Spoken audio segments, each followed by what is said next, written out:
오랜만에 우리가 좀 인원이 적게 예배를 하는 것 같아요. 그렇죠? 근데 여러분 이거 느끼실 수 있었으면 좋겠는데 우리가 2024년도 정말 열심히 잘 달려왔잖아요. 그래서 2024년 마지막 예배 드릴 때 함께 교제하면서 이 2023년도 표를 바라보면서 우리가 하나님을 힘써 알기에 정말 합격점을 줄 수 있을 것 같다. 2024년 참 잘 살아냈다. 교회적으로도 참 많은 은혜를 누렸다. 라는 이야기를 했죠. 그 이야기를 하나님도 들으시고 뿌듯해 하셨겠지만 또 누가 사단도 듣고 그렇다면 2025년도를 한번 힘을 다해 망쳐버리라 라는 계획을 짜지 않았을까 라는 생각을 합니다. 그래서 이 정도의 민감함이 여러분 있어야 될 것 같아요. 성구영신 예배 때부터 시작됐죠. 모두를 하나님 앞에 집중하지 못하게 마음을 흔들었던, 그리고 우리 이번 주 한 주를 사시면서 여러분들의 삶이 어땠는지 제가 깊이 나눠보진 않았지만 쉽지 않았을 거예요. 제가 오늘까지 이 여파가 있을 거라고 상상을 못했는데 여러 가지로 지금 예배를 방해하는 세력들이 있습니다. 자, 그렇다면 한 가지 희망을 볼 수가 있어요. 뭐냐면 하나님께서 이렇게 만드시겠구나. 이 세대를 본받지 않는 실제적인 신앙을 만들어 가시겠구나. 그래서 이렇게 방해가 있는 거고, 각오를 한 가지 하셔야 될 것 같아요. 2025년도 쉽지 않겠구나. 이런 방해들이, 보이는 방해, 보여지지 않는 방해, 우리도 모르게 가랑비에 옷 젖듯 여러 가지의 방해들이 있겠구나라는 걸 여러분 알고 계셔야 우리가 하나님께서 우리에게 주신 은혜를 다 받아 누리게 될 줄 믿습니다. 돌아오는 주의 사경이에요. 3콤보를 보세요. 3콤보. 공구형신 예배, 2025년 첫 예배, 사경회. 이 앞에 두 개 어땠어요? 엄청난 방해가 있었고 오늘 이렇게 못 나오신 분들도 있어요. 사경회 때 어떨지 예상을 한번 해보세요. 제가 사경회 한 달 전부터 준비하면서 어떨 거라고 말씀드렸죠? 아플 거다. 직설적으로 우리 함께 나눌 건데, 이 실제적인 신앙이 되기 위해서는 이제는 지금까지 하나님 힘써 알았던 거에 그치면 안 된다. 그 알았던 건 한 발 더 나가서 삶으로 적용하고 삶으로 살아내고 내 안에 자리 잡혀져 있는 옛 것들을 다 도려내야 된다. 아플 거예요. 힘들 거예요. 오늘부터 아마 4일 동안 방해가 시작되겠죠. 지금 독감이 한참 유행 중인데 몸으로, 마음으로, 정신으로, 영으로 건드릴 수 있는 모든 것들을 건들 거예요. 집중하고 함께 기도해 주셨으면 좋겠고요. 특별히 오늘 말씀이 2025년도 한 해를 살아가야 될 말씀, 이 표에 대한 것들을 함께 강의할 건데 당연히 집중하지 못하게 하고, 더 나아가서 이것들이 기본이 되어져야 사경회 때 어떤 말씀을 하더라도 은혜를 또 여러분들이 깊게 받으실 거라고 생각하는데, 쉽지 않겠지만 우리 집중해서 함께 말씀을 나누고 말씀을 씹고 가슴에 새기는 귀한 시간 되었으면 좋겠습니다. 로마서 많이 읽어보셨죠? 신앙인들이라 하면 로마서 많이 읽잖아요. 그리고 목회자들은, 사역자들은 로마서가 어려워요. 왜 어렵냐면 이렇게 신학을 공부하기 전에 편하게 읽을 때는 너무 좋아요. 너무 좋고 너무 은혜롭고, 보석 중에 보석, 특히 8장 너무 은혜롭고 좋아요. 믿음을 이야기하잖아요. 11장까지. 그러니까 그 믿음이 너무 좋아요. 근데 이제 사실 깊게 공부하면 공부할수록 설교하기 부담스럽고 어려운 신학의 깊이가 있는 게 로마서라고 저는 생각하고 많은 신학자들이 그렇게 이야기를 합니다. 그러나 오늘은 뭐 신학 공부하는 시간이 아니니까, 수요 성경 공부가 아니니까 깊게 들어가지 않고 로마서 1장부터 11장까지는 그냥 여러분 이해하기 쉽게 믿음에 대해서 이야기하고 있어요. 믿음에 대해서. 제가 그 얘기 들었던 거 기억나나요? 복음에 대해서 가장 잘 설명하고 있는 책이 두 권이다. 신학에서. 뭐가 뭐죠? 로마서. 또 하나는 에베소서. 감사해요. 네. 그래서 이 얘기 했었잖아요. 로마서는 복음까지 어떻게 도달하냐면 밑에서부터 시작해서 도달한다. 우리가 얼마나 죄인인지 3장 아시죠? 의인은 없나니 하나도 없고. 그러니까 하나님의 주권을 강조해요. 그래서 우리가 이 믿음에 도달하기까지 우리의 어떠함이 들어가지 않는다. 오직 하나님의 은혜임을 이야기한단 말이에요. 그래서 우리가 죄인임을, 우리가 실력이 없음을, 우리가 소망이 없음을 드러내요. 그래서 밑에서부터 복음에 도달하고, 에베소서는 제가 말씀드렸죠. 하나님과 예수님과 성령님, 그 위에서부터 이 복음에 도달한다라고 말씀드렸었는데, 이 1장부터 11장까지 특별히 우리의 어떠함이 아닌 오직 예수 그리스도를 믿는 믿음으로 구원받는다 라는 그 믿음에 대해서 1장부터 11장까지 이야기하고요. 오늘 본문 이 12장으로 넘어온단 말이에요. 이 12장 1절에 보면 형제자매 여러분 그다음 뭐라고 얘기하죠? 그러므로 라는 반전이 생겨요. 그러니까 앞에 로마서 전반부에서 믿음에 대해서 이야기했다면 이제 후반부로 이 변환이 되면서 12장에 그러므로 라고 하면서 뭘 말하는데 그 말하는 것이 무엇이냐면 반응에 대한 이야기를 해요. 여러분 이거 저 보세요. 헷갈리시면 안 돼요. 행위를 이야기하는 거 아니에요. 뭘 해라라고 이야기하는 게 아니에요. 그렇게 느껴질 수 있어요. 기존 교회에서 오랫동안 신앙생활했던 사람들 그래서 믿음이 그러니 뭘 하라고 그러면 앞에 1장부터 11장까지 이야기한 믿음에 대한 것들이 다 날아가요. 그렇지 않아요. 은혜로 받아요. 믿음으로 구원 받아요. 우리의 어떠함이 들어가지 않아요. 그러나 그 은혜를 누리는 자들에게 그 믿음이 있는 자들에게 나와야 할 반응에 대해서 12장부터 이야기하고 있다는 거예요. 그래서 오늘 12장 1절에 보면 12장 1절과 2절은 한 세트로 묶을 수 있어요. 12장 1절 제가 읽어드릴게요. 잘 들어보세요. 형제자매 여러분 그러므로 나는 하나님의 자비하심을 힘입어 여러분에게 권합니다. 뭘 권하냐면 여러분의 몸을 하나님께서 기뻐하실 거룩한 산 제물로 드리십시오. 이것이 여러분이 드릴 합당한 예배입니다. 오늘 본문이 아닌데 1절과 2절은 세트예요. 자 무슨 말이냐 1절이 너무나 중요한 구절인데 12장 1절이 우리의 몸을 하나님께 거룩한 산 제물로 드리라. 조금만 더 쉽게 얘기해 볼까요? 몸은 나의 전부를 이야기해요.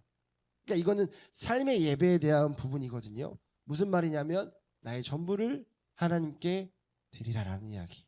아까 찬양 가사에서 나왔죠. 살기 위해 주를 따르는 것이 아니라 죽기 위해 주님 따릅니다. 내 거 뭐 뒤에 숨겨놓는 게 아니라 주님의 일을 위해서 주님의 나라를 위해서 주님의 영광을 위해서 내 모든 것 다 드립니다 라고 우리가 찬양으로 고백했단 말이에요. 그렇죠? 그러니까 중요한 게 뭐냐면 우리는 예배라고 할 때 주일날 이렇게 모여서 함께 공적으로 예배 드리는 것만 예배라고 생각해요. 그래서 이 시간에는 졸지 않으려고 노력하고 집중하려고 노력하고 이 자리에 모였을 때 욕을 잘하는 사람들도 욕하지 않으려고 노력하고 분을 잘 내고 안에 화가 많은 사람들도 화내지 않으려고 노력하고 뭔가 튀는 행동 뭔가 덕이 되지 않은 행동을 하지 않으려고 몸부림쳐요. 되게 나이스하게 예배가 드려진단 말이에요. 공적인 예배에서는. 근데 저 문을 열고 나가는 순간 주일 저녁부터 뭐가 시작되냐면 삶의 예배가 시작된단 말이에요. 예배는 끝나지 않아요. 저는 끝나지 않는 예배라는 말을 참 좋아해요. 예배는 끝나지 않아요. 우리는 이 자리를 예배라고 생각하니까 이 공적인 시간이 끝나면 예배 끝났다라고 이야기해요. 그래서 마음껏 놀자. 그리고 토요일 저녁에 다시 긴장하고 토요일 저녁에 긴장하면 진짜 양반이고 너무 은혜로운 거죠. 주일날 아침에 일어나서 어이구 오늘 교회 가는 날이구나 하고 긴장하고 와서 공적인 예배를 드린단 말이에요. 우리에게 있어서 예배는 그 공적인 시간들을 이야기해요. 그러나 성경이 말하는 예배는 끝나지 않아요. 나의 모든 삶이 하나님 앞에 산 제사로 제물로 드려져야 된다는 것이죠. 그러니까 그 이야기를 하고 있는 게 12장 1절인데요. 여러분 보세요. 구체적으로 산 제물을 드린다는 것이 어떤 것인지를 의미할까요? 그게 오늘 본문 2절에서 이야기하고 있다는 거예요. 그러니까 어렵잖아요. 너희의 몸을 산 제물로 드리라. 뭐 신학한 사람들이야 산 제물, 삶의 예배 바로 나오겠죠. 근데 이제 명확한 걸 원하는 사람들은 그래서 산 제물이 뭔데? 삶의 예배가 뭔데? 어떻게 삶의 예배를 해야 되는데? 라는 질문이 나오잖아요. 그 질문에 대한 답이 1절 뒤에 2절에 바로 나오고 있다는 거예요. 자, 첫 번째. 요게 있어요. 너무 쉬워요. 첫 번째, 이 세대를 본받지 않고 오직 마음을 새롭게 하여 변화를 받는 것이 삶의 예배인 줄 믿습니다. 아멘. 두 번째, 하나님의 선하시고 기뻐하시고 온전하신 뜻을 분별하는 것이 삶의 예배인 줄 믿습니다. 너의 몸을 거룩한 산 제물로 하나님 앞에 드리라. 산 제물이 뭔데요? 어떻게 드려야 되는데요? 에 대한 대답이 2절에 두 가지로 나와 있다라는 거예요. 천천히 함께 볼게요. 첫 번째에서 중요하게 봐야 할 단어가 뭐가 있을까요? 이 세대를 본받지 않고 오직 마음을 새롭게 하여 변화를 받는다. 그래서 우리가 좀 눈여겨봐야 할 단어가 뭐가 있을까요? 첫 번째, 이 세대예요. 이 세대. 그리고 당연히 본받지 않고가 붙겠지만 그 본받지 않고 이전 이 세대를 눈여겨봐야 되고요. 그 다음에 마음을 새롭게 하는 것, 변화되는 것을 함께 봐야 됩니다. 함께 볼게요. 자, 그렇다면 첫 번째로 이 세대가 어떤 세대인지 알아야 해요. 그래야 그것을 본받지 않을 수 있으니까. 뭔지도 모르는데 어떻게 본받고 본받지 않아요. 바울이 이야기하는 이 세대가 뭔지. 여러분, 제가 성경을 읽는 방법 여러분들에게 말씀드렸죠. 성경은 1차적으로 누구에게 쓰여진 거예요? 나에게 쓰여진 것이 아니에요. 그렇죠? 그러나 2차적으로 누구에게 쓰여진 것이에요? 나에게 쓰여진 것이에요. 이게 성경을 읽는 방법이에요. 나에게 쓰여지지 않았으나 나에게 쓰여졌어요. 그러면 이 두 가지를 다 잡아야 돼요. 나에게 쓰여졌다는 것은 지금 이 시대를 살고 있는 나에게 적용하는 것. 여긴 다 되잖아요. 근데 우리가 성경을 잘 읽으려면, 잘 이해하려면 한 걸음 더 나가야 돼요. 그게 뭐냐? 나에게 쓰여지지 않은 그 당시의 상황을 아는 거예요. 바울이 로마서죠. 로마에 있는 교회들에게 쓴 서신이란 말이에요. 로마에 있는 교회들에게 너희는 이 세대를 본받지 말라라고 이야기했어요. 너희가 누구예요? 로마에 있는 교회들. 그 안에 목숨 걸고 신앙을 지키는 크리스천들. 그 너희에게 이 세대를 본받지 말래요. 이 세대는 뭐예요? 로마주. 그 로마의 문화, 그 로마의 분위기, 로마의 가치관을 이야기하는 거죠. 그게 뭔지를 함께 짧게만 알아보면 당시 로마는 제국의 수도였잖아요. 그렇죠? 제국주의였어요. 그래서 정치, 경제, 문화의 중심지였고 더 나아가서 신앙에 가장 방해되는 요소가 뭐였냐면 종교와 철학이 공존했는데 종교가 우리가 믿는 예수 그리스도뿐만 아니라 다양한 종교와 철학이 공존했다라는 거예요. 그럼 어떤 혼란이 오죠? 어떤 혼란이 올까요? 진리가 무엇인지 혼란이 와요. 철학적이잖아요. 다 같이 토론하잖아요. 지금 우리가 조금 비싸게 생각하면 다원주의, 이것도 맞을 수 있고 저것도 맞을 수 있고 이 사람 주장도 일리가 있고 저 사람 주장도 일리가 있고 이 철학도 이 논리도 이 모든 것들이 다 그럴듯해. 그러니까 어떤 게 진리인지에 대한 이 혼란이 있을 수 있었겠죠. 더 나아가서 로마의 사회는 물질주의와 쾌락주의 그리고 아까 말씀드렸던 제국주의적 가치관이 지배하고 있었다라는 거예요. 여러분, 이는 그리스도인들이 살아가는 데 있어서 신앙에 엄청난 도전을 직면하게 만들 수밖에 없습니다. 쾌락주의, 물질주의, 제국주의. 여러분, 물질주의와 쾌락주의는 지금 우리의 현실과 동떨어지지 않아서 어렵지 않아요. 이 단어도 생소하지 않아요. 근데 제국주의의 가치관은 좀 거리가 멀다라고 느껴질 수 있죠. 그러니까 제국주의 가치관 잠깐 떼놓고 물질주의와 쾌락주의, 너희는 이 세대를 본받지 말라라고 했을 때 그 세대는 물질주의와 쾌락주의의 가치관이었어요. 자, 그렇다면 어떤 거예요? 지금 우리와 동떨어지지 않는다니까요. 돈이 최고예요. 돈이면 다 되는 거예요. 돈을 벌기 위해 수단과 방법을 가리지 않아요. 이게 지금 우리가 살아가고 있는 세대랑 다를 게 없잖아요. 잘 한번 생각해 보세요. 내 모습 가운데 그런 모습이 있지 않은지. 우리 교회 가운데 그런 모습이 있지 않은지, 이 시대의 교회 가운데 그런 모습이 있지 않은지 한번 잘 생각해 보세요. 바울이 2000년 전에 로마 교회 이 세대를 본받지 말라라고 이야기했지만 우리 목사님도 오셨는데 목사님께서 저번에 설교해 주셨던 것처럼 믿음은 시간과 공간을 초월하는 것이다 라고 말씀해 주셨습니다. 기억나시죠? 그렇다면 그 2000년 전에 바울이 로마 교회에 했던 그 서신이 지금 오늘날 믿음으로 우리가 그 말씀을 받는 자들에게 성령이 이 시대 이 교회에게 여러분들에게 하시는 말씀일 수 있다라는 걸 아셔야 됩니다. 돈이면 다 되는 세상이라니까요. 돈을 벌기 위해 내 모든 인생을 다 바쳐요. 어떻게 하면 조금 더 많이 벌 수 있을까? 수단과 방법을 가리지 않아요. 그게 법적으로 어긋나더라도. 여러분 그런 얘기 많이 하는 거 알아요? 제일 좋아하는 거. 물질 만능주의잖아요. 돈을 많이 벌고 싶어요. 돈만 벌면 된다고 생각해요. 그러니까 많이 하는 말이 있어요.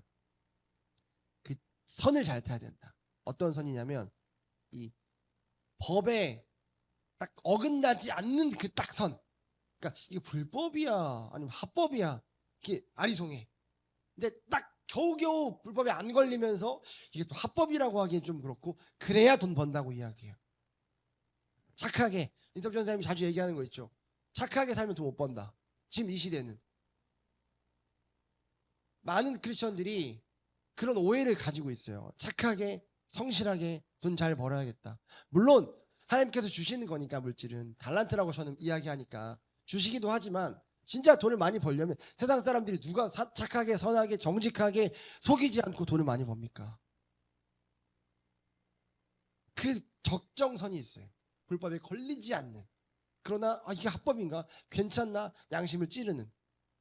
그럼에도 전혀 양심에 거리낌 없이 돈을 벌어요. 왜요? 물질이 만능주의이기 때문에. 더 나아가 쾌락주의. 아까 말씀드렸죠. 즐기기 위해 모든 것들을 다 투자해요. 하나님의 영광, 하나님의 나라 이런 거 없어요. 덕이 되는 삶 이런 거 없어요. 내가 어떻게 하면 조금 더 즐거울 수 있을지, 내가 어떻게 하면 조금 더 이 땅을 살면서 만족감을 누릴 수 있을지. 왜 그럴까요? 이 땅의 삶이 다라고 생각하는 거예요.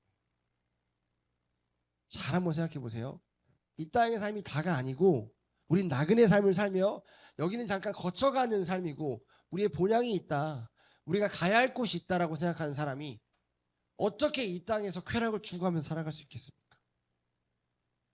그러니까 오늘 제가 이야기하는 말씀은 안 믿는 사람들에 대한 이야기가 아니에요. 앞으로 2025년 실제적인 신앙에 대한 이야기는 한국 교회에게 오랫동안 신앙생활한 우리 가슴 가운데 깊게 자리 박아야 돼요. 무슨 말이냐면 내가 괜찮은 크리스천이라고 생각했고 나는 구원받은 하나님의 백성이라고 생각했고 나는 말씀 받은 대로 나는 말씀대로 살아간다고 생각했는데, 그렇죠? 보여지는 모습은 우리 안에 그런 모습들이 다 있죠. 근데 그 안에 내면 깊숙한 곳을 잘 살펴보라는 거예요. 나는 내 쾌락을 위해 살지 않나. 그러니까 말은 하나님의 영광을 위해 산다고 해요. 하나님께 내 삶을 드린다고 이야기한다고요. 그 고백은 다 할 수 있어요. 근데 진짜는 내가 어떤 삶을 살아가느냐, 내가 어디를 바라보고 있느냐예요. 말이 중요하지 않아요. 고백이 중요하지 않아요. 내 삶이 어디를 향하고 있냐라는 거예요.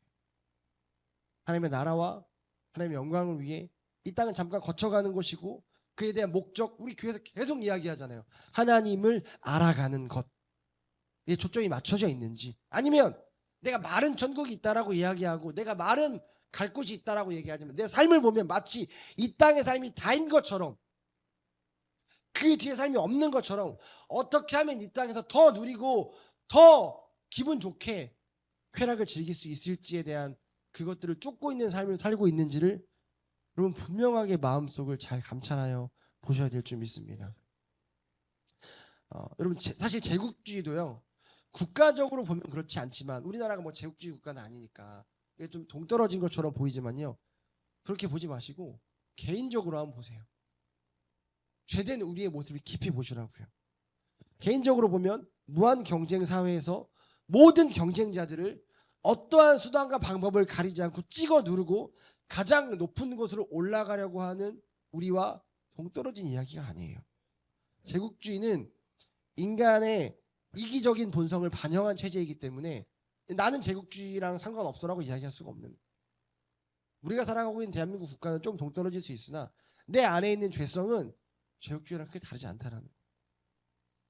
바울은 이러한 세속적 환경 속에서 그리스도인들이 세상의 가치에 동화되지 말고 하나님께 속한 새로운 사고방식을 가져야 함을 강조하고 있습니다. 이게 바로 오늘 너희는 이 세대를 본받지 말라라고 이야기하는 거예요. 너희가 살아가고 있는 그 로마의 문화, 로마의 가치관, 물질주의, 쾌락주의, 제국주의를 본받지 말라라고 이야기하고 있습니다. 여러분, 그러면서 뭐라고 이야기하냐면 마음의 변화를 받으라 라고 이야기합니다. 두 번째, 오직 마음을 새롭게 함으로 변화를 받으라. 마음의 변화를 받으라.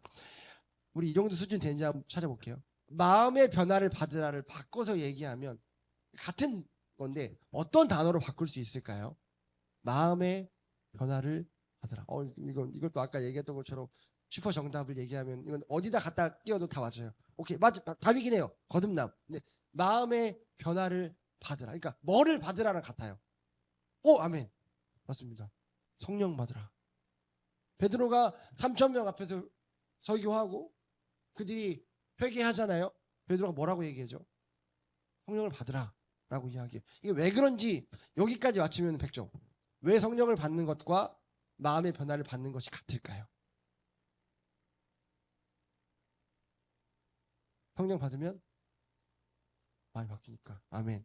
어디 교회 다니시는지 모르겠지만 건강한 교회 다니시는 것 같네요. 맞습니다. 자기 의가 있는 사람들은 또 우리가 그런 유교적인 신앙이 베이스가 되어 있는 기존 교회, 다 그런 건 아니지만 그런 신앙을 했던 사람들은 마음의 변화를 받으라 라고 하면 딱 생각나는 게 있어요. 일단 기본적으로 지금 새해 첫 예배죠. 아주 파이팅하기 좋잖아요. 마음의 변화를 받으라. 뭐야 이거. 새로운 목표를 다시 세우고 내가 다시 한번 마음을 가다듬어서 열심히 살아버리라. 다이어트도 하고 성경 일독도 하고 기도 시간도 늘리고 핸드폰 시간 좀 줄이고 술 담배 끊고 뭐 해보겠다. 이걸 마음의 변화라고 생각해요. 내가 의지를 내서 하는 것. 제가 아까 초반에 말씀드렸어요. 행위를 이야기하는 게 아니라고. 반응에 대한 이야기예요. 그 예수 그리스도를 믿는 믿음이 우리 안에 생겨나서 성령이 내주하시는 자들이 마땅히 일어나게 되는 반응을 이야기하는 거예요. 그러니까 뭐죠? 우리가 하는 게 아닌. 이 마음의 변화는 교수님께서 말씀해 주셨듯이 성령이 우리 안에 임할 때에 자연스럽게 저절로 그 성령의 열매가 맺혀지는 가장 기본적인 것이 마음의 변화를 받는 것인 줄 믿습니다. 그러니까 마음의 변화를 받으라는 성령을 받아라랑 다른 말이 아닌 거예요. 성령을 받으라는 거예요. 그래서 또 두 번째 완전 정답 100%짜리 정답 얘기해 주죠. 거듭남을 이야기하는 거예요. born again, 다시 태어나라는 거예요. 그러니까 이 세대를 본받지 않는다는 것은 다른 말로 이야기하면 또 거룩하라라는 뜻이에요. 우리 거룩에 대해서도 계속 함께 나눴잖아요. 히브리어로 뭐라고 말씀드렸죠? 카도시. 이 카도시가 영어로 어떤 단어를 쓰냐, 우리가 잘 알고 있는 단어 컷이라는 단어를 써요. 잘라내라라는 거예요. 뭘 잘라냅니까? 세상의 문화를, 죄된 나의 습성을 잘라내라. 거룩이죠. 거룩, 이 카도시의 어근은 분리, 격리라는 의미를 가지고 있어요. 그러니까 우리가 거룩하다라고 하면 이제 바로 떠오르는 단어가 있죠. 우리 교회에서 많이 했으니까 뭐죠? 구별되다. 거룩은 구별되는 것을 이야기해요. 조용한 게 거룩이 아니라. 거룩이 가지고 있는 카도시, 이 히브리어가 가지고 있는 의미 안에 가장 명확한 의미는 구별되다예요. 구별되다. 뭐로부터 구별되냐고요. 너희는 이 세대를 본받지 말라가 거룩하라라는 말이에요. 신명기에 너무나 중요하게 이야기하고 있고 모세 오경뿐만 아니라 구약 신약에 계속 이야기하고 있는 것. 내가 거룩하니 너희도 거룩할지니라. 우리 뭐에 힘써야 돼요? 거룩하기 힘써야 돼요. 근데 이 거룩이라는 단어가 너무 우리 부담스러워요. 너무 수준 높은 신앙 같아. 나는 못할 것 같아. 나는 못하죠. 왜요? 아까 말씀드렸던 대로 우리의 의지를 발휘하는 게 아니니까. 우리 안에 성령이 내주하시면 성령이 내주하심으로 말미암아 우리의 어떠한가 상관없이 우리는 거룩하게 되어지는 거예요. 왜요? 성령이 없는 사람들과 성령이 내주하는 사람이 어떻게 같습니까? 구별되어지죠. 그 사람이 어떤 종교의 모습을 띠지 않아도 괜찮아요. 예수의 옛자를 이야기하고 기도할 때 식기도하지 않아도 구별되어진다니까요. 내 안에 계신 분이 그렇지 않은 사람이랑 같이 있을 때 어떻게 그게 같을 수가 있어요? 그러니까 이 세대를 본받지 않는다는 건 여러분 우리 의지와 노력으로 하려고 하지 마세요. 이 세대를 따라하지 말아야지. 아니에요. 그렇게 행위로 가지 마시고 예수를 믿는 자에게 나오는 마땅한 반응이 이 세대를 본받지 않게 되어지는 거예요. 왜냐하면 우리 안에 내주하신 성령이 분명한 거룩함을 우리에게 허락하시기 때문에 그렇습니다. 그래서 세상에서 분리되는 것이 거룩이다. 구별된다는 것을 기억하시죠. 한 달 전에 우리 인석 전사님이 설교해 주셨을 때 헬라어로 이 거듭남에 대해서 이야기했죠. 아노댐, 위로부터 나는 것을 이야기해요. 자, 무슨 말이에요? 이 땅의 사람들은 이 밑으로부터 난단 말이에요. 그들의 주인은 뭐예요? 이 땅의 주인, 이 땅의 그 공중 권세를 잡은 자가 주인이에요. 그러니까 이 땅의 방법대로 이 땅의 뜻대로 살아가죠. 그래서 우리 6월달에 세례 받죠. 침례 받죠. 침례를 받는 의미가 뭐예요? 위로부터 나겠다는 거예요. 거듭나겠다는 거예요. 본어게인, 다시 태어나겠다는 거예요. 다시 태어나겠다는 게 뭐예요? 이전에 내가 내 마음의 주인 되고 내 삶의 주인 됐던 내가 이제 예수의 십자가 앞에서 같이 죽고 내 안에 성령께서 임하심으로 성령으로 말미암아 다시 태어나게 되는 거예요. 거듭나게 되는 거죠. 본어게인. 그렇다면 그 사람의 삶 가운데 마땅히 일어나게 되어지는 실제적인 신앙이 뭐겠냐는 거예요. 이 세대를 본받지 않게 되는 신앙이라는 겁니다. 아멘. 행위로 가지 마세요. 의지로 가지 마세요. 그래서 우리가 구해야 될 것은 하나님 의지를 주세요. 할 수 있게 해주세요. 끊게 해주세요. 참게 해주세요. 이 기도가 아니에요. 하나님, 내가 아직 성령님을 제대로 만나지 못했다면 내가 복음을 제대로 이해하고 내 안에 내주하신 성령과 마주하게 해주십시오. 이 기도가 돼야 되는 거죠. 행위로 가면 안 돼요. 기독교는, 크리스천들은 뭔가를 하는 종교가 아니란 말이에요. 찾아가는 종교가 아니라 찾아오시는 종교잖아요. 이미 우리 안에 오셨고 내가 내 안에 내주하신 성령을 분명하게 마주했다면 여러분이 하지 않아도 하나님의 열심히 절대로 여러분들의 삶을 가만히 놔둘 수가 없어요. 그러니까 우리 그거 보자는 거예요. 실제적인 신앙 뭐 하자가 아니에요.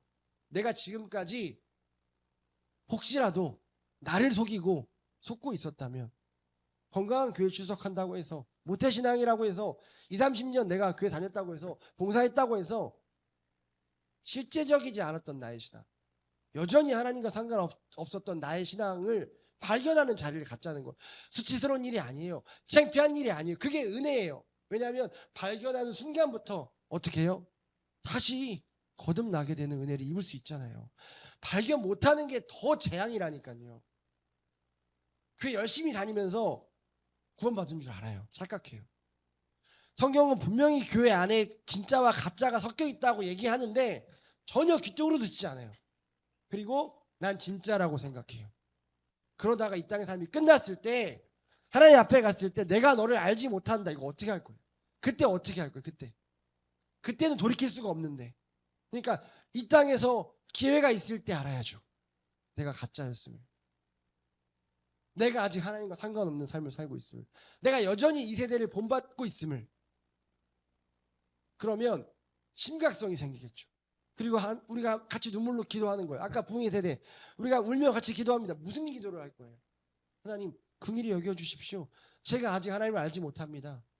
제가 아직 거듭나지 못했습니다. 전 여전히 이 세대를 본받고 있고 그게 좋습니다. 함께 눈물로 기도하는 거예요. 그러면 성령께서 우리에게 긍휼로 은혜로 함께 해주시고 자연스럽게 그 사람 가운데 삶에서 나타나는 반응이 이 세대를 본받지 않는 거라는 걸 기억하셨으면 좋겠습니다. 우리 영어 선생님이 있으니까 영어로도 봤어요. 저 영어를 잘하진 않지만 이 세대를 본받지 말라는 영어 성경 The Pattern of This World. 무슨 말이냐면 이 세상의 패턴대로 살지 마라. 여러분 이 세상의 패턴 아시죠? 아까 말씀드렸던 무한 경쟁 절대로 지지 않습니다. 어떻게 해서든 이겨야 합니다. 이 세상의 패턴 뭐예요? 돈이면 다 되는 것, 인과응보, give and take. 뭐와 반대돼요? 다 성경과 반대돼요. 예수 그리스도와 반대돼요. 이 세상의 패턴대로 살지 말라는 거예요. 이 세대를 본받지 말라는 건. 그러니까 산으로 올라가라는 말이 아닙니다. 집거하라는 게 아니에요. 내가 이 세상에 속해 살지만 이 세상은 돌아가는 패턴이 있지만 그 패턴대로 살지 않게 되어지는 겁니다. 그럼 어떻게 되죠? 미움 받아요. 괜찮은 사람으로 인정받지 않아요. 튀는 사람, 독특한 사람, 개념 없는 사람, 고지식한 사람, 눈치 없는 사람, 센스 없는 사람, 세대를 분간하지 못하는 사람으로 낙인 찍히는 거예요. 괜찮아요. 왜요? 그게 예수 믿는 거니까. 그러니까 제가 계속 말씀드리잖아요. 예수님을 믿는다라는 것이 어떤 의미를 가지고 있는지. 예수를 믿으면 우리는 그 예수님을 힘입어서 그 예수님의 도움을 받아서 뭔가 이 세상에서도 잘 돼야 된다는 생각을 해요. 물론 그렇게 쓰임 받는 사람들도 있죠. 근데 모두가 다 그렇지는 않다는 거예요. 예수를 믿는다는 것이 무엇인지를 분명하게 알아야 된다는 겁니다. 두 번째, 마음을 새롭게 하여서 변화를 받는데요. 아까 제가 말씀드렸듯이 이거는 우리가 어떻게 하는 것이 아니라 성령께서 하시는 걸 제가 말씀을 드렸죠. 여기서 말하는 마음은 이것도 제가 이제 여러분들과 좀 깊게 이야기를 하고 싶은 거예요. 마음이라고 얘기하니까 내가 내 의지로 뭐 할 수 있는 것을 또 생각하잖아요. 여러분 안 그러시나요? 저는 그렇더라고요. 집중해서 성경을 보지 않으면 마음을 새롭게 하라. 내 마음가짐을 다시 다잡아야겠다. 2025년도에는 오케이, 게으르지 않으리, 더 부지런하리, 더 참아보리, 내 마음이 강팍했다면 좀 더 여유로워 보리, 이런 의지가 먼저 활동하더라고요. 그러나 잘 보세요. 여기서 마음을 새롭게 함으로 변화를 받아, 아까 말씀드렸잖아요. 이 마음을 새롭게 함으로 변화를 받는 건 우리의 의지가 아니라 성령님이 우리 안에 임하실 때만 가능하다라고 말씀드렸다면, 이 마음은 단순한 감정의 영역을 넘어서 사고방식과 인식의 중심을 의미한다는 걸 아셔야 돼요. 그냥 좋고 싫고 감정의 정도를 이야기하는 거예요. 나의 삶 가운데 모든 가치관과 사고방식과 인식의 중심이 하나님 중심으로 바뀌어지는 것을 의미한다는 걸 기억하셨으면 좋겠습니다. 그러니까 마음의 변화는 외적인 행동의 변화를 넘어야 돼요. 이건 당연한 거고 기본적인 거고, 기본 1차적인 신앙. 외적인 변화를 넘어서 내면 깊은 것부터 시작돼야 됩니다. 내면 깊은. 그래서 제가 아까 앞에 이건 다 속일 수 있어요. 정우 집사님이 금요일에 했던 거, 저는 학습된 게 있기 때문에 할 수 있습니다. 맞아요. 착한 사람들은, 교회 오래 다닌 사람들은, 모태신앙들은 학습적으로 배웠기 때문에 할 수 있어요. 기도할 수 있고, 신앙 있는 척 할 수 있고, 구원받은 척 할 수 있어요. 그래서 내 내면 깊은 곳을 살펴보자는 거예요. 보여지는 내 겉모습 말고. 그래서 근본적인 변화를 이야기하는데, 이거는 인간의 의지로 이루어지는 게 아니라는 것들 제가 말씀드렸고, 성령님의 도우심으로, 성령의 인도하심으로 바뀌어지는 것이다 라는 걸 말씀드렸습니다. 그래서 성경에서 마음을 새롭게 한다는 것은 결국은 나의 모든 시선이 하나님으로 바뀌어지는 것을 이야기한다는 걸 기억하셨으면 좋겠습니다. 하나님의 마음으로 이 세상을 품고 하나님의 눈으로 세상을 바라보고 그에 따라 행동하는 삶을 뜻합니다. 이걸 추구하지 않은 건 아닌데요. 제가 어제 설교 준비하다가 찾지 않았는데 갑자기 쇼츠가 떴어요. 어떤 쇼츠였냐면, 요즘 이런 거 많이 없는 것 같은데, 어떤 미국의 한 사람이 복음을 전해요.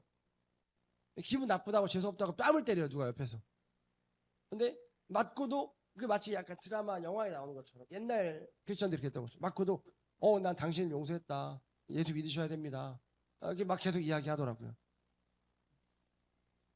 여러분, 우리가 어떠한 시각으로, 어떠한 시선으로 세상을 바라보냐가 되게 중요한데, 아까 말씀드렸듯이 마음의 변화를 받는다라는 건 착한 걸 이야기하지 않아요. 그 사람이 뺨을 맞으면서도 욕하지 않고 대응하지 않고 그를 긍휼히 여기고 끝까지 복음을 전할 수 있었던 이유가 뭘까요? 세상적인 눈으로 봤으면 절대로 그렇게 할 수 없습니다. 뭐 사람, 착한 사람은 한두 번까지는 하겠지. 근데 계속 그렇게 한다고 생각해봐요. 못해요. 근데 어떻게 하면 그게 가능해집니까? 하나님의 시선으로 죽어가는 영혼을 그 하나님의 긍휼함으로 바라봤을 때 그게 가능해지는 거예요. 누가 그랬어요? 누가 그랬어요? 누가? 여러분, 이건 바로 나와야죠.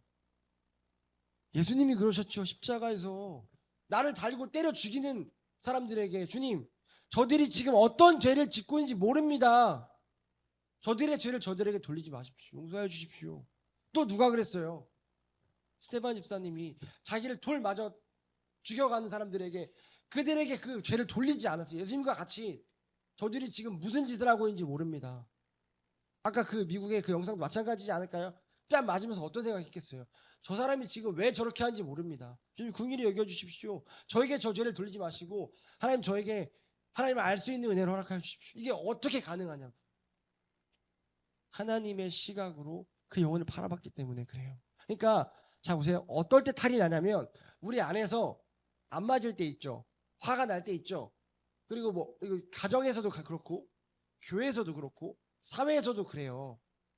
근데 그때 의지적으로 참고, 내가 착한 일을 해야 되니까, 내가 예수 믿으니까, 덕에 대한 부분에서 그렇게 가면 안 돼요.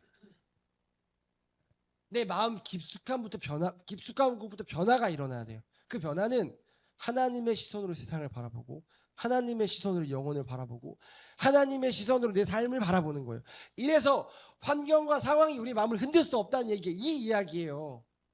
잘 참는 의지를 이야기하는 게 아니에요. 환경과 상황 따위가 진정한 믿음을 흔들 수가 없는 게, 이 영적인 눈으로 바라볼 수 있다면 그 환경과 상황이 부정적으로 세상의 시선으로 봤을 때 안 좋게 왔다 할지라도 하나님이 그 가운데 계시고 하나님이 그 상황을 허락하셨고 하나님이 그 상황을 통해서 나를 만나주시며 훈련하시고 교육하실 게 있다라는 눈을 바라본다면 어떻게 해요? 넉넉히 이기게 되는 거예요. 넉넉히. 그러니까 우리의 의지, 우리의 어떠함이 아니라 이 가장 기본적인 시각이 바뀌었으면 좋겠어요. 이거는 성령이 우리 안에 거하실 때 가능하다는 거 기억하셨으면 좋겠습니다. 두 번째는 선하시고 기뻐하시고 온전하신 뜻이 무엇인지 분별하도록 하라. 선하시고, 여기서 중요하게 여겨봐야 될 단어가 뭐가 있겠습니까? 선하시고 기뻐하시고 온전하신 뜻이 뭔지랑 마지막 제일 중요한 단어 분별하라 에 대해 초점을 맞춰서 좀 이야기를 해볼게요. 여러분, 선하다는 건 우리 교회 이미 달도록 얘기해가지고 이제 안 헷갈리시죠? 선하다는 건 뭐예요? 오늘 다들 컨디션 안 좋으시네요. 그렇죠. 똑같이 우등생 역시 연결돼요. 선하다는 건 하나님을 이야기하는 거예요. 선한 건 도덕적으로 착한 걸 이야기하지 않아요. 빌립보서 1장 6절 너희 안에 착한 일을 시작하신 이가 하나님의 때에 하나님의 방법을 이루신다. 너희 안에 착한 일을 시작했다. 이게 뭐예요? 하나님 무슨 일을 시작하셨습니까? 우리 안에 구원사요. 하나님의 뜻은 뭐예요? 하나님께서 이 세상을 이처럼 사랑하사 독생자를 주셨으니 이는 저를 믿는 자마다 멸망치 않고 영생을 주랍니다. 하나님의 뜻이 뭐예요? 이 땅을 구원하는 거잖아요. 우리를 구원하는 거잖아요. 그러니까 하나님의 뜻은 다른 거 없어요. 구원이에요. 그러니까 여러분의 삶의 뜻, 여러분의 삶의 목적은 뭐여야 돼요? 하나, 선교. 다른 거 없어요. 선교예요. 선교. 뭘 자꾸 교회를 키우고 교회 안에서 봉사해가지고 여기 아름답게 만들고, 아니에요. 선교예요. 선교. 한마디로 이야기하면. 그래서 예수님 올라가실 때도 최후의 유언, 너희는 땅끝까지 이르러 복음을 전해라. 내 증인이 되라. 이거 말고는 다른 거 붙잡을 게 없어요. 예수 믿는 사람의 모든 삶은, 모든 가치관은, 모든 목적은 선교예요. 선교. 왜요? 하나님의 뜻이 거기 있기 때문에. 심플해요. 어렵지 않아요. 자, 그렇다면 선하다라는 게 뭐냐고요? 너희 안에 아까 말씀드렸던 것처럼 선하시고 기뻐하시는 뜻, 선한 뜻이 뭐냐라고 했을 때 하나님의 선한 뜻. 그러니까 선한 뜻이 뭔가? 선한 뜻은 하나님의 뜻을 이야기해요. 선한 분은 하나님 한 분밖에 없어요. 선은 하나님이에요. 세상의 기준으로 보시면 안 돼요. 하나님이 선하다고 하면 그 일은 선한 거예요. 하나님이 악하다고 하면 그건 악한 거예요. 자, 보세요. 왜 반대되는지 보세요. 바리새인들이, 종교 지도자들이 뭘 행했어요? 선을 행했어요. 그 선은 세상이 원하는, 다른 신천지, 통일교, 하나님의 교회에서 하는 그 선이에요. 세상이 원하는 자선, 그 다음에 이거 어려운 사람 도와주고 돈 나눠주고 봉사해주고, 이 선을 원해요. 그렇죠? 종교 지도자들이 그거 했다고요. 그래서 예수 앞에 갔을 때도 당당해요. 너무 당당해요. 어떻게 해야 구원받아요? 모든 계명을 다 지키면 구원받아. 나 그거 다 지키고 있는데? 무슨 말이에요? 세상이 요구하는 선 다 지키고 있다라고요. 근데 예수님은 그들을 뭐라고 얘기하냐고. 복사의 자식들, 외식하는 자들아, 거짓된 자들아. 그러니까 선이라는 건 하나님이 선이고 하나님이 선하다고 하시는 것이 선이에요. 그리고 나아가서 악이라는 것은요, 마찬가지예요. 하나님이 악하다고 하는 게 악이고, 아까 말씀드렸듯이 그들은 그게 선인 줄 알았죠. 하나님 그들 악하다고 얘기했어요. 하나님 없이 자기의 의로 하는 것들은 악하다라고 얘기하셨고, 반대로 하나님의 선, 때로는 물론 그렇게 완전 이건 반대되지 않지만 세상에서 봤을 때 이게 무슨 선이야 라고 하는 것들도 성경에 나와 있는 선들이 분명히 있습니다. 이런 것들 하나하나는 이제 사경회 때 같이 나눠보겠지만, 그러니까 선하다는 건 하나님을 이야기하는 거고, 선하신 뜻이라는 건 하나님의 뜻을 이야기하신다는 거 여러분 기본적으로 알고 가셨으면 좋겠고, 그렇다면 그 뒤에 선하시고 기뻐하시고를 같이 이어서 보셨으면 좋겠어요. 교회는 이걸 기억하셔야 돼요. 하나님이 원하시는 것, 그러니까 하나님의 뜻을 따르면 어떤 일이 생겨요? 이어서 가셔야 된다고요. 기쁜 일이 생기는 거예요. 아멘. 그러니까 하나님의 뜻대로 행하는 사람 가운데 뭐가 있어요? 기쁨이 있어요. 즉 선한 일 뒤에는 반드시 기쁨이 따라옵니다. 헷갈리지 마세요. 세상에 착하지 말고 하나님의 뜻, 하나님의 인도하심 뒤에는 반드시 기쁨이 따라와요. 그래서 그런 얘기 하잖아요. 여러분 유튜브 같은 거 보면 이게 하나님의 뜻인지 아닌지 어떻게 알아요? 라는 질문 진짜 많이 하잖아요. 청년들이. 그러니까 알겠어요. 무슨 말인지 알겠고 설교는 하나님의 뜻대로 살라고 하는데 저도 하나님 사랑하고 신앙이니까 이렇게 살 거예요. 근데 이게 하나님의 뜻인지 아닌지 어떻게 알아요? 이 회사를 가는 게 안 가는 게, 내가 이 자매를 만나는 게 안 만나는 게, 내가 이 결혼을 하는 게 안 하는 게, 내가 지금 로또를 사는 게 안 사는 게, 내가 오늘 주일 예배를 빠지고 놀러 가는 게 안 가는 게 하나님 뜻이에요? 아니 어떻게 알아요? 라고 물어봐요. 여기에 대한 대답도 많죠. 단답으로 할 수가 없어요. 성경에 너무 많은 것들을 이야기하지만, 근데 그 중에 보편적으로 얘기하는 게 뭐예요? 이거잖아요. 그 안에 기쁨이 있느냐 없느냐. 하나님의 뜻인 반드시 기쁨이 따를 것이다라는 거. 어떤 이 근거들로 제가 이런 이야기들 하는지, 우리 저번 주에도 함께 나눴지만 다니엘의 세 친구 하나님의 뜻을 지키기로 결정했잖아요. 그렇죠? 느부갓네살 왕이 자기한테 절하고 하나님을 경배하지 마라 라고 하니까, 아니 우리는 하나님의 뜻을 따르겠습니다 정했잖아요. 그렇죠? 이게 하나님의 선하신 뜻이에요. 그들이 바벨론 포로로 끌려갔지만 그 가운데 바벨론의 왕에게 절하지 않고 만왕의 왕이신 하나님 앞에 절하는 거예요. 어떤 앞에서도, 죽음 앞에서도. 그들이 어땠냐고요. 그 마음. 다니엘이 사자굴에 들어갔을 마음이 어땠냐고요.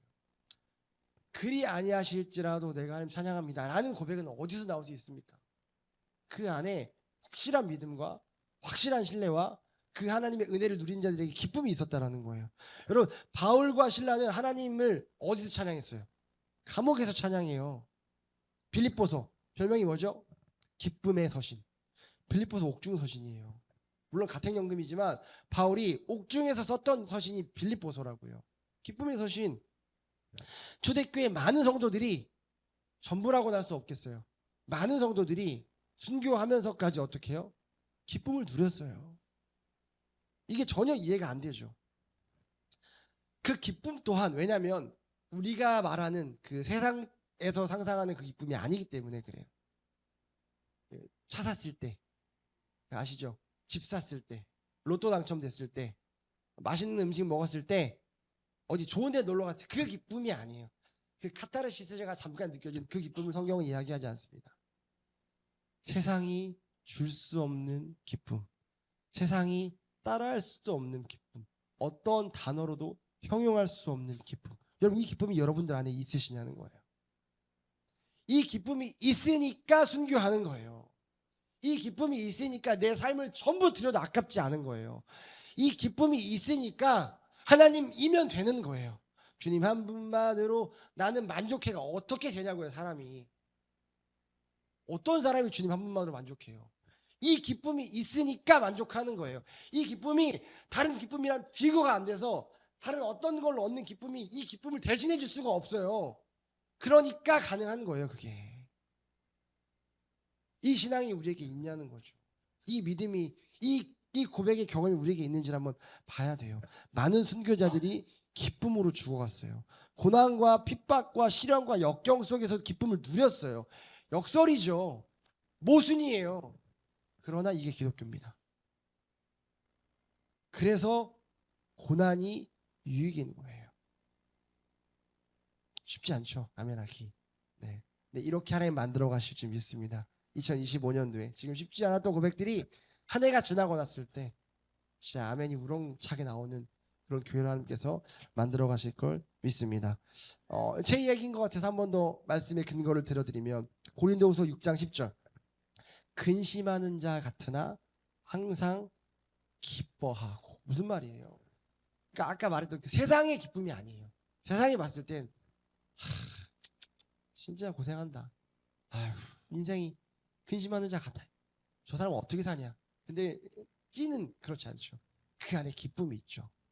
가난한 자 같으나 많은 사람을 부욕해 하고 아무것도 없는 자 같으나 모든 것을 가진 자로다. 이게 예수 믿는 자의 삶이에요. 시편 40편 16절 우리 찬양했죠. 주를 찾는 모든 자들이. 그 찬양 가사예요. 주를 찾는 자는 다 주 안에서 즐거워하고 기뻐하게 하시며 아멘. 주의 구원을 사랑하는 자는 항상 말하기를 여호와는 위대하시다 한다. 무슨 말이에요? 주님을 찾는 자는, 그래서 우리가 하나님 어떤 분인지 아시죠? 우리가 찾을 때 우리가 찾는 것 이상으로 우리에게 부어주신 하나님, 그 은혜를 누리는 자는 다 주 안에서 즐거워하고 기뻐한다. 그렇게 만들어 가신다라는 거예요. 그러면 배웠잖아요. 예수 믿을 때 어떤 일이 벌어지는지. 세상적으로 즐거워할 수 없고 기쁠 수 없는 일이 벌어져요. 사경의 주제 나왔거든요. 마지막 날 주제가 좁은 문 좁은 길이에요. 예수 믿는 건 좁은 문 좁은 길 가는 거예요. 근데 거기서 어떻게 기뻐해요? 어떻게 즐거워해요? 근데 하나님이 그들에게 형용할 수 없는, 세상이 진짜 측량할 수도 상상할 수도 없는 기쁨과 즐거움을 주신다라고 이야기하고 있습니다. 그래서 교회는 강요가 있는 곳이 아니라 기쁨이 있어야 하는 곳임을 기억하셨으면 좋겠고, 그 기쁨은 박수치면서 기쁘세요 이 기쁨이 아니에요. 우리가 우리 안에 역사하신 성령으로 말미암아 우리가 그 하나님의 뜻을 행하게 되고, 그 하나님의 뜻을 행할 때 마땅히 따라오는 그 기쁨을 이야기한다는 걸 기억하셨으면 좋겠습니다. 마지막으로 온전하신 뜻. 온전함이라는 건 단어가 헬라어로 텔레이오스라는 단어를 가지고 있어요. 완벽한, 완전한, 성숙하다는 의미를 가지고 있죠. 이것도 그냥 깊게 안 들어가고 길어졌으니까 심플하게 쉽게 가볼게요. 완전하신 분은 누구예요? 하나님 한 분이에요. 인간은 완전하지 않아요. 자, 무슨 말일까요? 하나님의 뜻을 이야기하는 거예요. 선하시고 기뻐하시고 온전하신 뜻이 무엇인지 분별하라. 쉽게 얘기할게요. 하나님의 뜻이 무엇인지 분별하라. 이렇게 하면 쉽죠. 한 해 표어 외울 수 있어요. 너희는 이 세대 본받지 마라. 그리고 하나님의 뜻이 무엇인지 분별하라. 끝입니다. 하나님이 2025년 우리에게 주시는 말씀. 너희는 이 세대를 본받지 마. 그리고 하나님의 뜻이 무엇인지 분별해. 근데 저는 당당하게 말씀드릴 수 있어요. 제가 여러분들과 많은 교제를 하면서 여러분은 이제 하나님 뜻이 무엇인지 알아요. 전 여러분들이 모른다고 생각하지 않아요. 우리 2025년 진짜 열심히 몸부림쳤습니다. 수요 예배 때 성경 공부 때 8시에 모여서 2시, 3시까지 하고, 금요일 날은 9시에 모여서 기도회 끝나고 새벽 4시, 5시까지 함께 하나님이 어떤 분인지 힘써 알았어요. 그래서 여러분 이제 알아요. 하나님 어떤 분인지. 하나님의 뜻이 무엇인지 알아요. 그래서 2024년도는 그 아는 신앙에 머물렀다면 이젠 더 나아가서 실제적으로 그 아는 것을 삶에 적용하는 신앙이 되었으면 좋겠습니다. 반주해 주세요. 말씀 마무리할게요. 실제적인 신앙은요, 아까 말씀드렸듯이 모든 초점이 하나님께 맞춘 삶을 살아야 하고요, 우선순위가 하나님이고 말씀 중심이어야 돼요. 그래서 언제까지나 내 감정, 서운함, 억울함, 배신당함 이런 거 이야기하면서 연약한 인간 뒤에 숨으면 안 돼요. 그러니까 이 말씀은 성경을 통해 얻는 신학적 지식이 이론에 머물지 않고 하나님이 열심히 우리의 삶을 바꾼다라고 이야기하고 있어요. 내가 바꾸는 게 아니에요. 하나님이 바꿔가시는 거예요. 그래서 이제는 머리로만 아는 관념적인 신앙에서 삶으로 살아내는 실제적인 신앙을 하나님께서 만들어 가실 줄 믿어요. 여러분 기대하세요.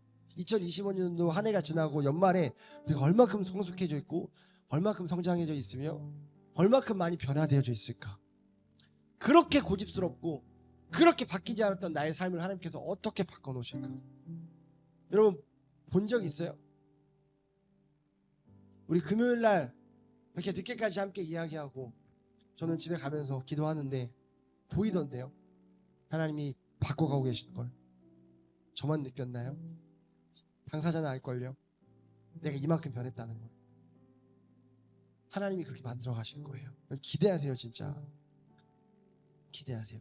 이 세대를 본받지 않는 실제적인 신앙은 아까 말씀드렸듯이 세상을 따라 살지 말라는 의미를 가지고 있어요. 세상은 마귀가 왕노릇하고 있습니다. 그래서 세상을 따라가면 우리도 비그리스도인들과 똑같이 이 땅의 소망을 두고 살아가게 돼요. 이 땅이 다인 것처럼.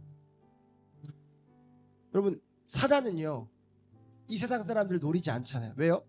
그들은 노릴 필요가 없어요. 이미 이 땅의 그 주인 노릇하고 있는 사단에 방해를 받지 않아도 이 땅에 소망을 두고 살아가기 때문에 그래요. 그럼 누구를 방해합니까? 아까 말씀드렸죠. 우리를 방해한단 말이에요. 끊임없이 방해하고 틈만 나면 성경이 뭐라고 이야기하고 있죠? 우는 사자같이 삼킬 자를 찾아다니고 있어요. 그래서 틈만 나면 침투해서 마음을 상하게 하고 못 살게 하고 집중하지 못하게 하고 여전히 저요, 내 생각, 내 서운함, 내 감정, 내 억울함 이걸 호소하게 한다는 거예요. 수단과 방법을 가리지 않아요. 하나님도 수단과 방법을 가리지 않고 우리를 구원하듯이 사단도 수단과 방법을 가리지 않고 어떻게 해서든 우리가 하나님을 보지 못하게 하려고 한다는 거예요. 그래서 우리는 거기에 속으면 안 되고요. 우리의 힘으로 할 수 있는 게 아니기 때문에 정말 간절하게 성령을 붙들어서 간절하게 다시 한번 하나님의 은혜를 구해서 거듭나야 해요. 아노때 가도시 거룩함으로 거듭나서 본어게인 되어져서 우리가 하는 것이 아니라 우리의 무거운 짐들이 놓아지고, 우리 종교인들 바리새인들 아니잖아요. 놓아지고 예수님이 그 짐 대신 져주셔서 우리 안에 계신 성령이 하나님의 열심으로 만들어 가시는 것들을 경험하는 여러분들 되셨으면 좋겠습니다. 창세기 1장에 보면 하나님께서 창조하신 이 땅에 뭐라고 얘기하시죠? 보기에 좋았더라. 그렇죠? 근데 사탄의 미혹으로 사람의 죄로 인해서 창조의 질서가 깨졌어요. 그리고 모든 것이 꼬이기 시작했죠. 성경에 나와 있는 시대에도 창조의 원형이 뒤틀려서 세상에 핍박이 가득하고 하나님과 대적하는 일이 벌어진단 말이에요. 그런데 보세요. 그 가운데 세상을 따라서 변화되지 않기 위해, 세상을 본받지 않기 위해 몸부림친 사건들이 있어요. 그러니까 불가능하지 않은 거예요. 하나님은 하나님의 사람들을 남겨놓으신다고요. 그 악한 세상 가운데도, 그 소망이 없었던 소돔과 고모라 때도, 사사기 때도, 신구약 중간기 때도, 지금 이 시대에도 모든 사람들이 소망이 없다고 할 때에도 하나님은 하나님의 사람들을 남겨놓으신다고요. 누가 그랬어요? 노아가 그랬죠. 노아 시대 때 세상에 악이 가득 찼다라고 이야기해요. 그때 노아는 세상을 본받지 않아요. 세상 사람들처럼 시집가고 장가가고 집 팔고 집 사고 냉장고 사고 돈 모으고 그렇게 살지 않아요. 하나님의 말씀을 대언하기, 물론 그 뒤에 실수하여서 똑같이 우리와 같은 연약한 인간이구나를 보지만 그 전에 하나님께서 노아의 삶을 어떻게 살게 하셨냐라는 거죠. 하나님의 말씀을 지키기 위해서 세상의 방법과 다르게 살아가게 하시잖아요. 이게 하나님의 사람들의 삶이에요. 이게 삶의 예배예요. 이게 거룩한 산 제물이라고요. 아까 이야기했던 다니엘과 다니엘의 세 친구, 포로의 신분이에요. 배짱을 부릴 수 있는 신분이 아니라고요. 근데도 불구하고 그 바벨론의 문화에 종속되지 않고 거기에 따라 살지 않아요. 목숨을 내놓습니다. 하나님께 기도하고요. 그래서 어떻게 될지 뻔히 알고 있었지만, 그들에게 두려움도 있었겠지만 하나님을 믿는 신뢰와 하나님을 믿는 믿음이 더 컸기에 그 두려움을 누르고 끝까지 믿음을 지키죠. 여러분, 우리가 이 땅을 살아가면서 어떠한 모습으로 살아가야 되는지 한번 잘 생각해 보세요. 자꾸 연약하다는 핑계 대지 마세요. 다 그렇게 살아요. 인간은 다 연약해요. 다 죄인이에요. 세상을 본받을 수밖에 없어요. 아니요. 성경을 보세요. 그렇게 살지 않았던 사람들이 있는데 그들이 그들의 의지로 그렇게 살았던 것이 아니라 하나님께서 선택한 자들이었어요. 그래서 제가 늘 말씀드리잖아요. 여러분들이 베드로, 모세, 다윗, 다니엘 다르지 않아요. 그들과. 그들이 대단해서 그렇게 쓰임받았던 게 아니에요. 하나님이 선택하신 하나님의 사람들이었기 때문에 그렇게 살았던 거예요. 그렇다면 연약한 나도 하나님이 선택하셨다면, 내 안에, 그들 안에 역사했던 성령이 동일하게 내 안에 내주하신다면 우리의 삶도 그들과 같을 수 있다는 거죠. 2025년 그 은혜가 우리 안에 있기를 간절히 소망합니다. 아멘. 기도하겠습니다. 같이 기도할 때 오늘 들은 말씀을 가지고 우리가 2025년도 한 해 결단하면서, 하나님 우리 안에 그 은혜가 있게 해주십시오. 우리가 하나님 바라볼 수 있게 하시고 이 세대를 본받지 않고 하나님의 뜻대로 살아갈 수 있는 은혜가 우리 가운데 있게 해달라고. 우리의 힘으로 할 수 없습니다. 성령께서 우리 안에 역사하셔서 우리가 성령을 통하여서 그 놀라운 하나님의 일들을 이룰 수 있게 해달라고 함께 기도하겠습니다.